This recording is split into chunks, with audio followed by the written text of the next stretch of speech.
ఏం పేరమ్మా నీ పేరు? ఆకాంక్ష. ఏం చదువుకుంటున్నావు? గురజాడ స్కూల్లోనా?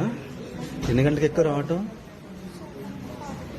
7:40. ఏ ఊరమ్మా? పేతలో ఎక్కారా? ఏం జరిగింది అసలు?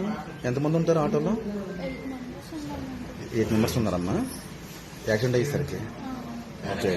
అందరూ 10th క్లాసేనా? ఓకే. ఏం జరిగింది అసలు? ఓకే. డ్రైవర్ పేరేంటమ్మా? ఆటో ఏంటి? వెంకట. అతనికి పోలియో కదా? లెఫ్టా హ్యాండా పోలియో? ఓకే. మిగతా వాళ్ళందరూ బాగున్నారా స్టూడెంట్స్? ఓకే. నీకేం పర్వాలేదు కదమ్మా? ఎక్కడ తగిలింది దెబ్బలు? కాల్ కదా చేసాం. హ్యాండ్ తగిలిందా? జరిగిన తర్వాత స్కూల్ వాళ్ళు ఏమైనా వచ్చారా?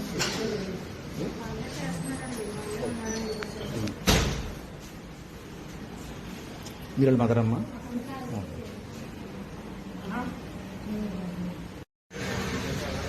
రెడీ. తణుకు పేతలి సెంటర్లో ఉదయం 8 గంటల సమయంలో స్కూల్ పిల్లలు ఆటో యాక్సిడెంట్ జరిగిందని 39WA 62 అసలు వాహన రికార్డ్స్ అయితే బాగానే ఉన్నాయి కానీ ఇతనికి లైసెన్స్ లేదంటది. దాని మీద జరిగింది.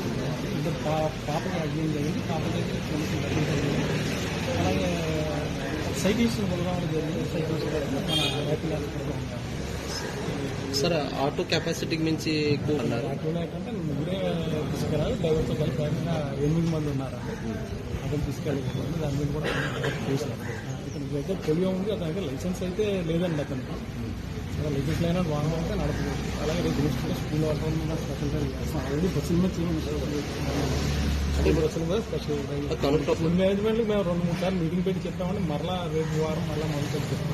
అలాగే అన్ని స్కూల్ కూడా స్కూల్ బస్సులు చెక్ చేసుకుని నోటీసులు వచ్చినాయి. స్కూల్ బస్సులు కూడా చెక్ చేసుకుని నోటీసులు కూడా ఈరోజు రెడీ చేస్తున్నాము. సర్వే చేస్తున్నాం స్కూల్ బస్సు అన్నింటికి. అంటే మొన్న బస్సు ప్రమాదం జరిగింది కదా, దాని తర్వాత స్కూల్ బస్సుల మీద చెక్ చేయమని కమిషనర్ వారికి ఆదేశాలు వచ్చింది.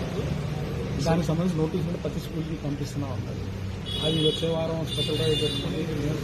ఏదైనా డీవియేషన్స్ ఉంటాయి.